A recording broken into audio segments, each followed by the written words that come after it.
Hello all.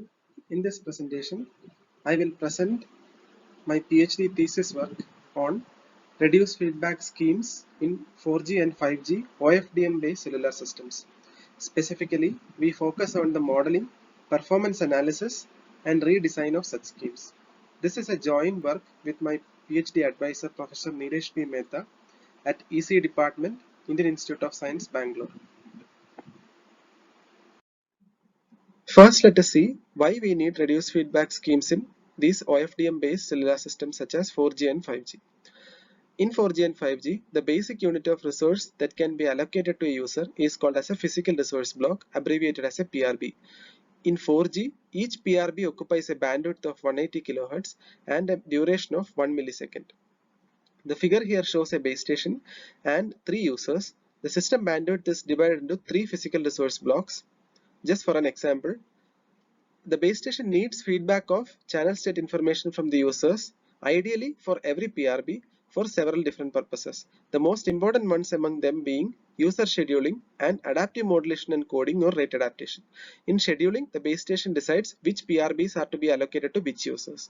In rate adaptation, the base station decides what rate it should transmit at in each PRB. This can cause a significant feedback overhead to the base station because if there are k users, n PRBs, and b bits of feedback is provided per PRB, when any of these parameters increases, the total feedback overhead on the uplink increases. Here is an outline of this talk. This talk will be divided into 3 parts. In the first part, we present a mathematical analysis of the throughput of the differential CQI feedback scheme that is currently used in 4G and 5G standards. We show how to model this feedback scheme and also show how to analyze the throughput of this feedback scheme. In the second part, we propose a new base station side estimation technique for a related class of reduced feedback schemes called as threshold based feedback. For this feedback scheme, we propose a throughput optimal rate adaptation policy. We also propose a lower bound for the throughput gains that can be achieved by the proposed policy. Finally, we present a class of flexible overhead differential CQI feedback schemes. In it, we present new differential CQI feedback schemes and also propose throughput optimal MCS selection rules for them. Finally, we conclude with a summary of the work done and also outline areas for future work. Now we will see the reduced feedback scheme that is currently used in 4G and 5G standards. Later, we also show how to analyze the throughput of this feedback scheme. Given the importance of this problem, the standards have paid extensive attention to it and have come up with a reduced feedback scheme called as differential CQI feedback. It is also called as higher layer configured subband feedback or HLCS feedback. In it, there are 2 things that are fed back. The first part is a wideband CQI, which causes 4 bits of overhead for the entire system bandwidth. And the next part is called as differential CQI. It has a fixed overhead of 2 bits for every subband. The idea behind the wideband CQI is to capture large-scale variations in the channel such as the ones caused by path loss and shadowing, which remains the same across all subbands. The differential CQI captures channel variations due to small-scale fading. In the example here, the system bandwidth is divided into 8 PRBs. Every 2 consecutive PRB is aggregated to what is called as a subband. Every subband has an SNR or an SINR value which is mapped to what is called as a subband CQI value. These are indicated by S1 through S4. Using all the subband SNRs or SINRs, we compute the wideband CQI value indicated by W. Using the wideband CQI and the subband CQI, we generate what are called as the differential CQI values denoted by D1 through D4. The standard specifies the following method for generating the differential CQI. For subband N, the differential CQI is the difference between the subband CQI and the wideband CQI. Given that we can only feed back 2 bits for every subband, the standard also specifies this encoding scheme where it says, for example, if the difference is anything greater than 2, we just hard code it to 2. If the difference is anything less than or equal to -1, we hard code the value to -1. Given the wideband CQI and the differential CQI, the base station determines what is the transmit MCS for each subband. For nth subband, denoted by S tilde n, it is the sum of the wideband and differential CQI values. Here are our contributions in this work. We present a novel model and an expression for the throughput of HLCS feedback in closed form. Our analysis applies to several single-stream and multi-stream MIMO modes. It is also quite comprehensive as it accounts for path loss, large-scale shadowing, small-scale fading, and co-channel interference. Crucial to enabling this analysis is our characterization of the joint statistics of differential CQI and wideband CQI. Finally, we also derive insights from the analysis of extreme scenarios such as full CSI feedback in which there is no differential encoding and it serves as an upper bound on the achievable throughput. The second part is the analysis of HLCS feedback with fully correlated subbands. Before proceeding to the analysis of the differential CQI feedback scheme, let us see how subband CQI and wideband CQI are generated. First, let us see how subband CQI is generated. A user determines subband CQI for subband n, denoted by Sn, as the MCS it can reliably decode on subband n. The example shown in this figure here has 4 possible MCSs. Each of them has a rate and these rates are denoted by R1 through R4. Associated with an MCS is an SNR or an SINR threshold above which a transmission using that MCS is considered to be reliably decodable. For example, if the instantaneous SNR denoted by gamma n lies in between SNR thresholds T3 and T4, the highest rate MCS that can be reliably decoded on this subband will be MCS 3. Therefore, Sn is set as 3. Now we will see the different aspects involved in the wideband CQI generation. Generating wideband CQI is a challenging task. This is because the channel that is seen by the base station and the user is frequency selective. Therefore, the SNR or SINR varies across the different subbands. And in coming up with a wideband CQI, we need a single MCS that represents the channel quality accurately over the entire system bandwidth. Given the importance of this problem, several methods have been used in the literature, which includes arithmetic mean of the MCS indices, geometric mean of the MCS indices, taking the median MCS as a measure of the channel quality, etc. The figure here shows an example. The channel varies as a function of frequency for the 5 different subbands on the left hand side, and on the right hand side, the wideband CQI characterization is shown, where we have to essentially come up with some sort of an effective SNR or an SINR which accurately reflects the channel quality over the entire system bandwidth. Here is the method that we use for generating wideband CQI. It is called as exponential effective SNR mapping, abbreviated as EESM. What it does is, it maps a vector of subband SNRs or SINRs into an effective SNR value for every MCS. The effective SNR for MCS M for user K is denoted by zeta Km. Prior works in the literature have shown that EESM is a very effective tool in determining wideband CQI.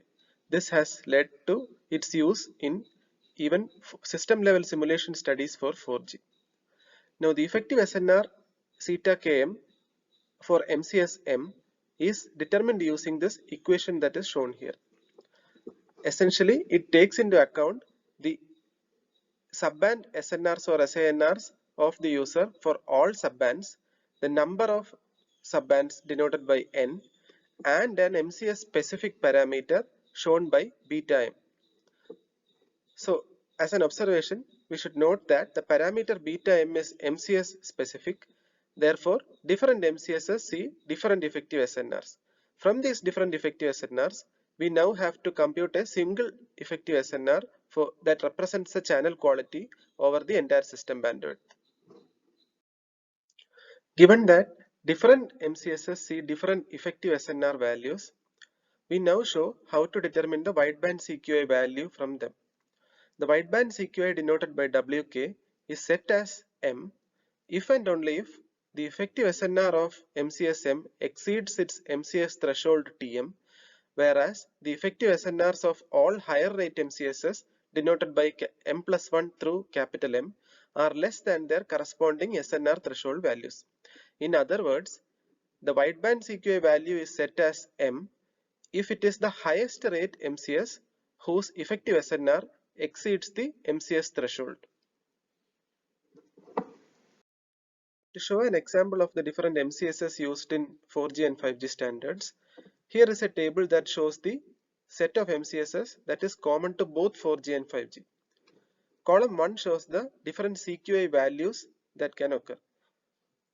It ranges from 0 to 15, indicating 16 possible MCSs. Columns 2 and 3 show the modulation order and the corresponding code rate associated with each MCS. Column 4 shows the values of rate that each MCS takes. For example, MCS 1 corresponds to 0.15 bits per symbol and MCS 15 corresponds to 5.55 bits per symbol. Column 5 shows the different MCS specific beta values that are used in determining the effective SNRs. And column 6 shows the MCS thresholds associated with the different MCSs. It ranges from about minus 9.5 dB to about 20 dB. In order to illustrate the different steps involved in the throughput analysis of differential CQI feedback, we consider the following system model, which involves a point-to-point link between a base station and a user. The system bandwidth here is divided into NSB number of subbands. In the example shown in the figure, NSB is equal to 4. Both the base station and the user could have multiple transmit and receive antennas in the setup. We consider that the channel undergoes path loss, log normal shadowing, and small scale Rayleigh fading. We consider a scenario where the path loss and shadowing are the same across all subbands of the user. Also, the different subband SNRs of a user conditioned on the path loss and shadowing are independent and identically distributed. In the figure here, the SNRs seen by the different subbands of the user are denoted by gamma 1 through gamma 4. The user converts this into differential CQI values denoted by D1 through D NSB and a wideband CQI value W and feeds it back to the base station. The base station, using these values, determines the transmit MCSs denoted by S tilde n as the sum of the wideband and the corresponding differential CQI values. We now show how to derive the expression for throughput of differential CQI feedback scheme for a point-to-point link. The fading average throughput on subband n, denoted by R bar n, is obtained using this equation here. It shows that for MCSM, the throughput achieved by it is the product of the rate of MCS, denoted by Rm, times the probability that the base station chooses the transmit MCS as M and that the transmission using that MCS succeeds. When we sum it up over all the different capital M number of MCSs, we get the total fading average throughput. Now, it can be shown that because of the 2-bit differential CQI feedback scheme, the probability term that is shown here in this expression above can be obtained as a linear combination of 4 different probability terms. Each of these terms corresponds to the different scenarios in which the base station can choose to transmit MCS as M and that the transmission succeeds. Here we show how to compute the different probability terms on the right hand side of the previous equation. For example, we take the first term. The computation of other terms are also similar and are not shown.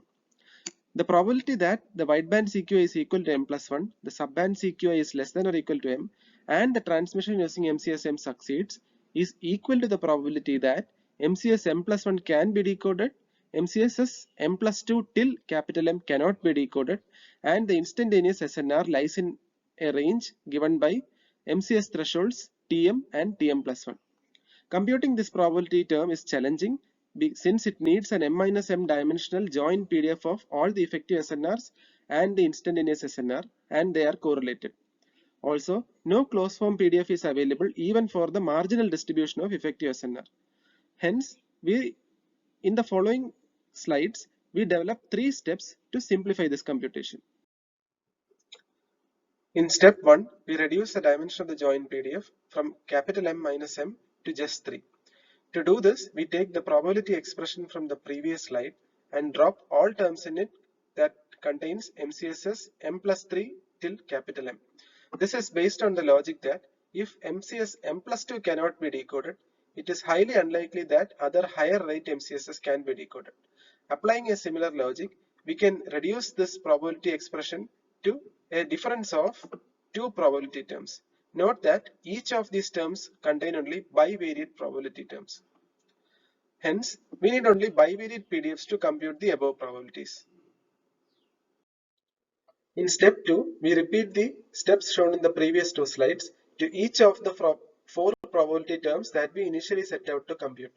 Doing so yields the following expression for the probability term on the left hand side. Note that each of these probability terms on the right hand side are of a following general form in which the effective SNR of an MCS, let's say L, exceeds a corresponding SNR threshold TL, and the subband SNR of subband N exceeds some other threshold. Probabilities of this form can be simplified into the following general form using the Bayes theorem. In this expression on the right hand side, the integral involves the PDF of a subband SNR of subband N, which depends on the MIMO mode used, and a conditional CCDF of an effective SNR given the subband SNR. Thereafter, we exploit some recent results in ESM statistics and use numerical integration methods such as Gauss-Lagrange quadrature to get the final expression for the fading average throughput. We will skip the further steps and directly proceed to the results in the upcoming slides. Here are the numerical results for a point-to-point link. In the setting, there is a user located at a distance of 100 meters from the base station. The system bandwidth is divided into 10 subbands. In the plot, the average throughput per subband is plotted on the y-axis against a ratio of transmit power to noise power on the x-axis. Results are shown for HLCS feedback and full CSI feedback for three different MIMO modes. The simulation results are shown using the dotted and solid lines, whereas the analysis results are shown using the markers for both full CSI feedback and HLCS feedback. The results show that the proposed expressions for throughput are valid over a wide range of system parameter settings. It also brings out that HLCS feedback achieves nearly the same throughput as that of full CSI feedback at high average SNRs. Here are the numerical results which shows the accuracy of the expressions for throughput in a multi-cell, multi-user scenario with scheduling. The system parameter settings for the simulation as well as the analysis is shown on the right hand side. The plot here shows the cell throughput per subband plotted on the y-axis against the number of users on the x-axis.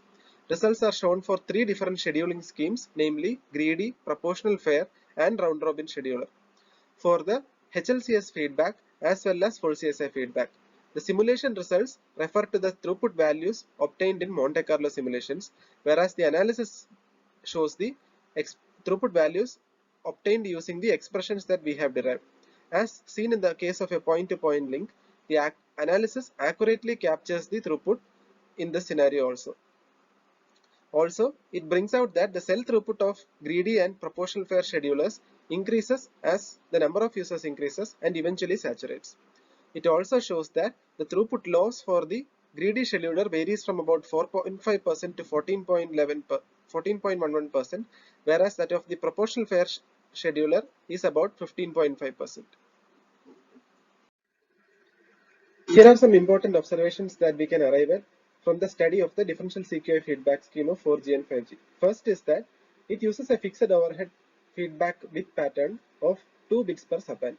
Also, we can show that the conventional MCS selection rule, which we have seen till now, is suboptimal even for it. Let's consider the first case. In the first case, the subband MCS Sn is equal to 7, the wideband CQI value is 10, and therefore the differential CQI feedback Dn is equal to -1 using the equations shown on the left hand side. If the base station transmits using S tilde n is equal to 10 minus 1, which is equal to 9, it causes an outage because the highest rate MCS that can be supported on subband n is only 7. In the second example, we see that Sn is equal to 12, the wideband CQI is 8, this generates a differential CQI value of 2, and if the base station transmits using S tilde n is equal to 10 according to the CMSR rule, we can see that it is transmitting conservatively as the actual MCS that can be supported is 12. This motivates us to ask the following two questions. First, can we optimize the MCS selection rule further? 2, can we lower the feedback overhead even further by appropriately modifying the differential feedback scheme? Before trying to answer these questions in the context of the complex differential CQI feedback scheme, Let us take a step back and study the impact of these questions in the context of a much simpler yet closely related feedback scheme called as threshold-based feedback. This will give us insights and the tools required to apply similar techniques in the case of the differential feedback scheme. This is the second part of the work where we propose a base station side rate estimation technique for the threshold based feedback scheme. Here is how the threshold based quantized feedback scheme works. In it, each user quantizes the downlink SNR for each subchannel using a B-bit quantizer that has 2 raised to B quantization regions. In the example here, the quantizer has 2 bits, therefore 4 quantization regions. The quantization thresholds are shown by Q1 through Q4 on the x-axis, and associated with each quantization region is a unique feedback bit pattern denoted by 00 till 11 on the y-axis. As an example, if the instantaneous SNR lies in between SNR thresholds Q3 and Q4, it will be mapped to a feedback bit pattern of 10. In threshold-based feedback, given the feedback, the base station chooses the transmit MCSs for each subchannel using a method called as conventional rate adaptation, abbreviated as CRA. In general, the quantization thresholds are chosen to be equal to the SNR thresholds of the different available MCSs. For example, in this figure, there are 4 possible MCSs that can be used, and therefore the 4 different quantization thresholds Q1 through Q4 are chosen to be equal to the MCS thresholds for the 4 different MCSs, which are identified by T1 through T4. This corresponds to a 2-bit feedback for every subchannel. Therefore, given the feedback for a subchannel, which indicates that the SNR lies in between a lower and an upper quantization level, the base station selects the highest rate MCS whose MCS threshold does not exceed the lower level. From here, we can easily see that the feedback and rate adaptation problems are coupled. The following are our contributions in this work. We propose a novel throughput optimal rate adaptation rule, namely TORA, for Ofdm systems that use threshold-based quantized feedback. It does not require any additional feedback. We then show that the throughput optimal rate adaptation scheme is driven by a quantity called as feedback condition goodput. We propose an expression for it in closed form and also propose a low complexity implementation for it. To understand the throughput gains of TORA over conventional rate adaptation, we propose a lower bound on the throughput gain of TORA over conventional CRA for 1-bit feedback. Finally, we study the interaction of TORA with different schedulers and its system-level throughput implications. To understand how the throughput optimal rate adaptation rule works, we illustrate it using a single user scenario in which the system bandwidth is divided into n subchannels. Note that the following concepts are also applicable to a multi-user scenario with scheduling. In our setup, the channel undergoes Rayleigh fading. The different subchannel gains are exponentially correlated. The number of quantization levels need not be equal to the number of MCSs available, as it is done in conventional rate adaptation rules applied to threshold-based feedback schemes. In this example here, the system bandwidth is divided into 4 subchannels. The different subchannel SNRs are denoted by variables gamma1 through gamma4. The feedback is indicated by the variables b1 through b4, which are the different feedback bits for the different subbands. Given this feedback, the base station estimates the optimal MCSs using TORA, and the resultant estimated MCSs are denoted by phi1 star of B through phi4 star of B. Here is the throughput optimal rate adaptation scheme for threshold-based feedback. The throughput optimal MCS, denoted by phi n star of B, for subchannel n, given the feedback vector B, is equal to the MCS that maximizes this quantity inside the curly braces. We refer to this quantity as the feedback condition goodput of MCS m. It is equal to the product of the rate of MCS m and the probability of successfully decoding MCS m given the feedback. In short, the rule says that choose the MCS that maximizes the feedback condition goodput. A short proof of how it is derived is given here. The rate achieved when MCS m is chosen is equal to Rm if the if the transmission is successfully decoded, and is equal to 0 if the transmission is not successfully decoded. This is captured by this indicator random variable here.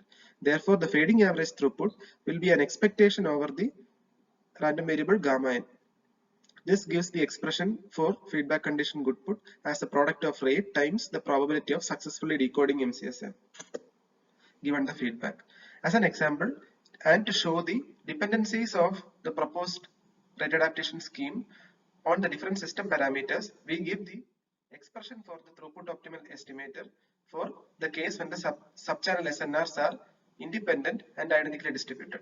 Note that phi n star of B, the throughput optimal MCS, depends on the different rates of the different MCSs, the SNR thresholds of the different MCSs indicated by TM, and the upper and lower quantization levels of the region in which the instantaneous SNR lies. This is indicated by Q, Qn and QQn plus 1. Here is the expression for feedback condition goodput for the case when the subchannel SNRs are actually correlated.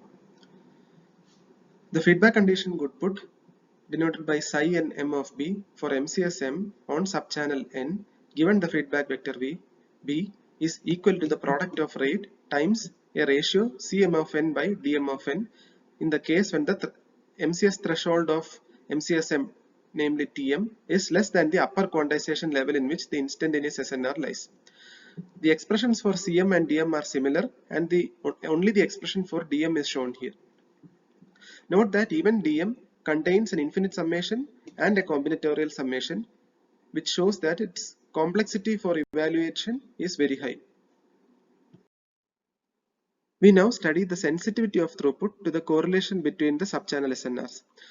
To do this, we consider a single user scenario in which the system bandwidth is divided into 10 subchannels. The base station has 16 possible MCS values, and it is equal to the ones that are chosen in 4GLT. Here we plot the fading average throughput as a function of the correlation coefficient for 1-bit, 2-bit and 3-bit feedback schemes for two different MIMO modes, which corresponds to two different average SNRs at the user. The solid lines show the throughputs obtained when we use the exact expression for TORA as shown in the previous slide, and the markers here show the throughputs obtained when we use the IID approximation of TORA, which we saw initially. The figure shows that the fading average throughput is insensitive to the correlation between the subchannel SNRs. This implies that not much additional information is provided by the feedback of other subchannel SNRs given the feedback for a particular subchannel. Also, even in the extreme case when the correlation coefficient is equal to 1, all subchannel SNRs will lie in the same quantization region with high probability. This indicates that even in this extreme case, no additional information is provided by the other subchannel SNRs. Therefore, we can conclude that even in the scenario when the subchannel SNRs are highly correlated, we can use the IID approximation of TORA to compute the fading average, the feedback condition goodput. We now contrast between the MCSs chosen by TORA and conventional rate adaptation for 1-bit feedback in the case of the subchannel SNRs being independent and identically distributed. To recap, CRA says that given the feedback, choose the highest rate MCS whose MCS threshold does not exceed the lower level of the quantization region in which the instantaneous SNR lies in. According to this rule, if the feedback bit is equal to 0, indicated by Bn is equal to 0, the rate chosen will be equal to 0, and when the feedback bit is equal to 1, the MCS chosen will be equal to MCS2 or it has a rate R2. If we look at the expression for TORA for 1-bit feedback given below, we can see that even when the feedback bit is equal to 0, the MCS chosen by TORA will not be equal to MCS1 with rate 0. Also, when the feedback bit is equal to 1, the MCS chosen by TORA will be greater than or equal to MCS2. This implies that CRA is conservative in its choice of MCS and will lead to a lower throughput. We now quantify the throughput gains of TORA over conventional rate adaptation for a 1-bit threshold-based feedback scheme.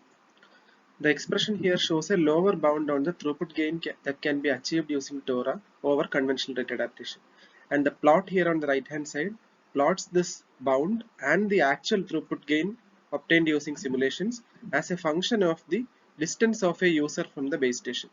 From the figure, we can see that in general, for different quantization schemes indicated by the differing values of Q2, at high average SNRs, which corresponds to lower distances from the base station, the bound is quite tight, whereas the closeness of the bound to the actual simulation results decrease as the average SNR of the user decreases.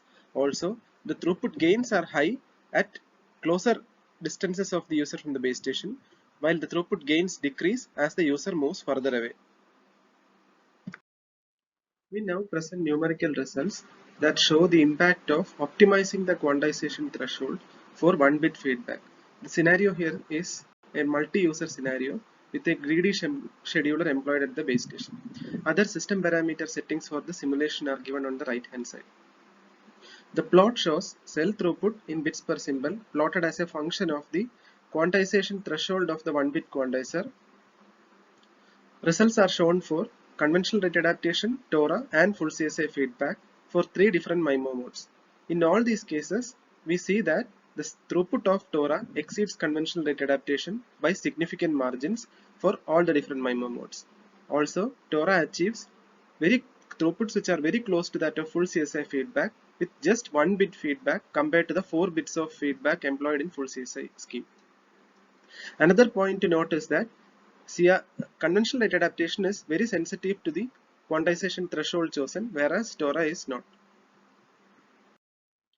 In the first part of this talk, we saw how to accurately characterize the joint statistics of the wideband and differential CQIs for the feedback scheme that is currently employed in 4G and 5G.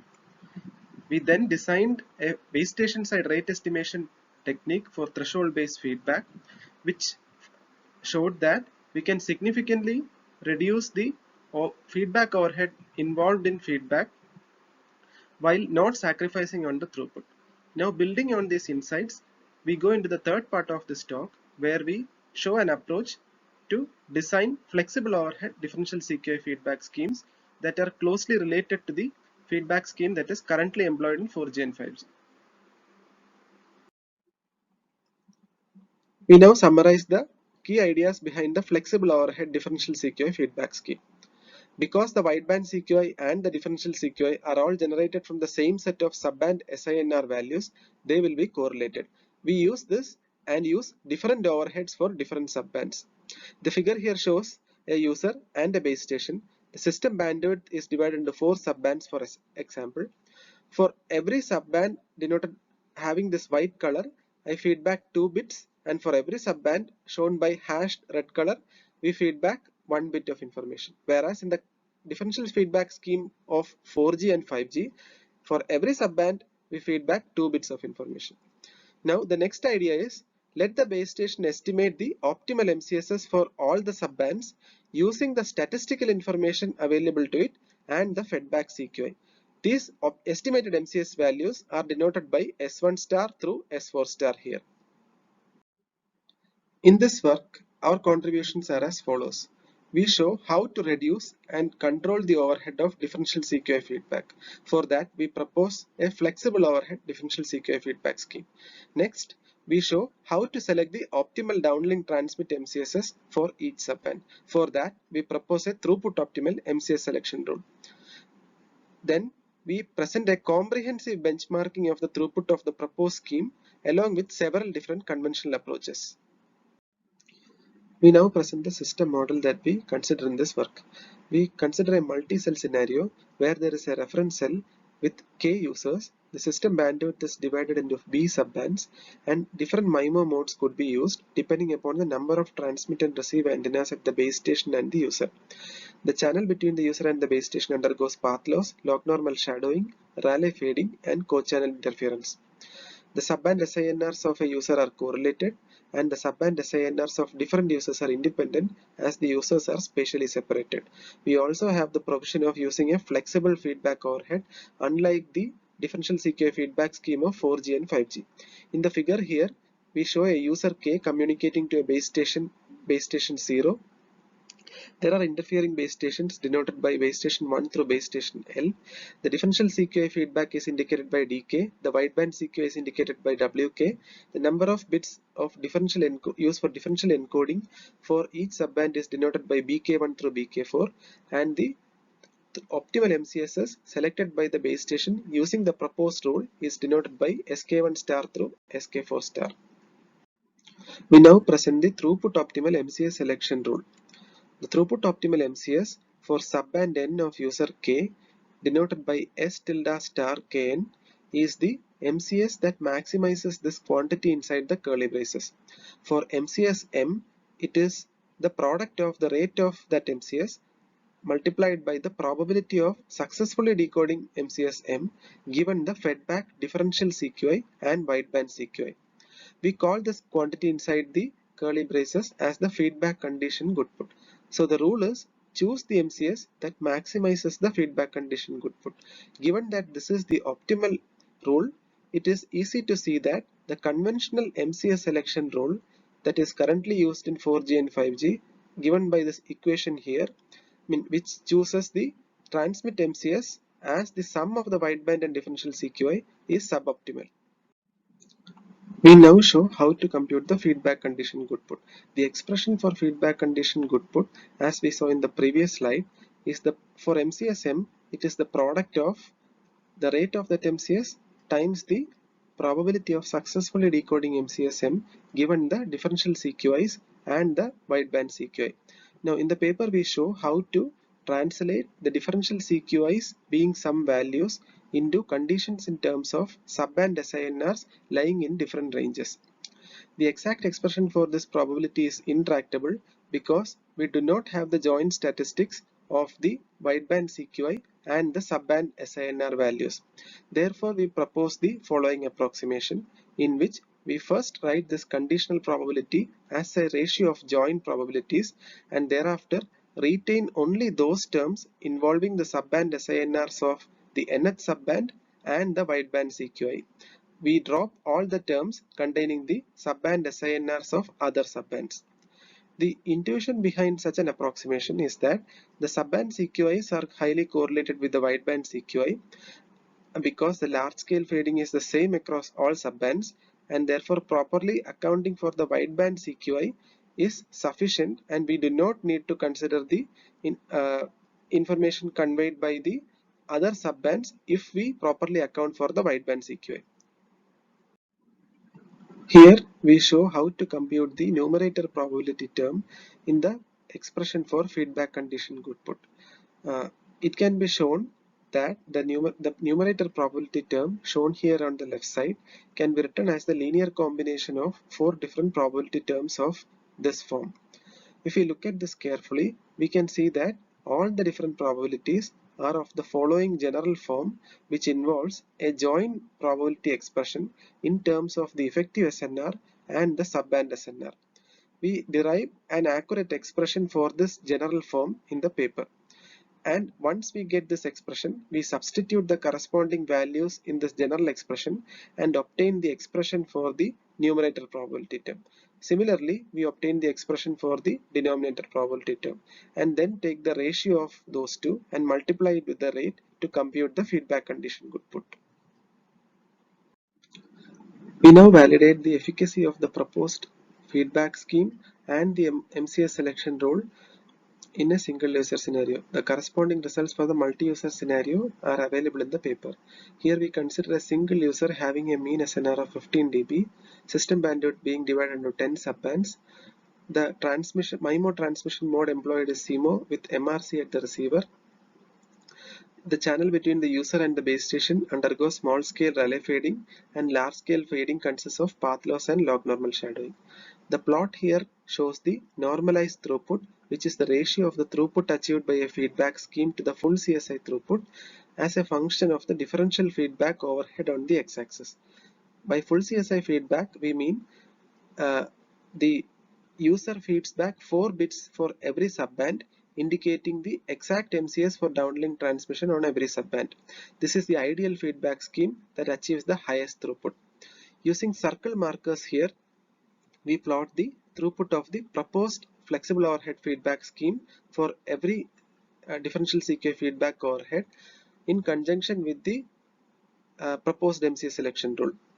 Using the star markers here, we show the throughputs achieved by the same feedback schemes in conjunction with the conventional MCS selection rule employed in 4G and 5G.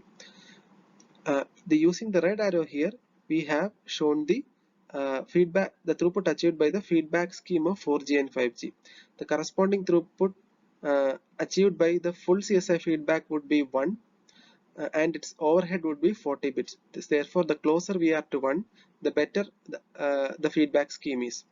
We also see that with about 25% less feedback overhead than the feedback scheme of 4G and 5G, we achieve the same throughput with the proposed feedback scheme and MCS selection rule. We also show that the proposed scheme achieves about 80% of the full CSI throughput with about 33% of its overhead, and 90% of the full CSI throughput with about 55% of this full CSI feedback overhead. Here we present numerical results for a multi-user scenario. We also model the co-channel interference caused by transmissions in the neighboring cells. The system parameter settings used are given here on the right hand side. Note that here we consider the system bandwidth divided into 10 subbands, and the transmission mode used is single input multiple output transmission with one transmit antenna at the base station and two receive antennas at each user. The plot here plots the cell throughput per subband as a function of the number of users for the proportional fair scheduler and the round robin scheduler. Results are shown for a differential feedback overhead bit pattern of this 1 to 1 etc. for the Tom's rule and conventional MCS selection rule. For reference, we have also given the results for HLCS feedback and full CSI feedback. From the results, we see that the proposed scheme achieves about 92% of the full CSI throughput with much less overhead, specifically about 40% of its overhead. We also see that the proposed scheme achieves nearly the same throughput as HLCS feedback with only about 67% of its overhead. In summary, in this thesis, we have made the following contributions. First, we developed a new model and analysis for the HLCS feedback scheme of 4G and 5G for a multi-cell, multi-user scenario. It accounted for a wide range of channel impairments and also considered different multi-antenna modes and different schedulers. We showed that the proposed analysis is accurate for a wide range of system parameter settings. In the second part, we proposed a novel base station side rate estimation technique for threshold based feedback. We called it TORA and showed that it achieved significant throughput gains over conventional rate adaptation. Finally, in the third part, we proposed a novel flexible overhead differential CQA feedback scheme for 4G and 5G. We called it Tom's rule and showed that it significantly reduces the feedback overhead and achieves nearly the same throughput as the feedback scheme which is currently employed in 4G and 5G. Here are some interesting avenues for future work. So far in this thesis, we have extensively made use of statistical information such as mean SNRs of the users and frequency domain correlation to reduce the feedback overhead. In addition to it, we could restrict the time domain periodicity of CQI feedback by using learning algorithms. Also, we can also restrict the number of users that feedback CQI by exploiting the spatial domain correlation of shadowing. This, in effect, exploits time domain and spatial domain correlations in addition to the frequency domain correlation. Here is a list of publications that arose out of the work done in this thesis. Thank you.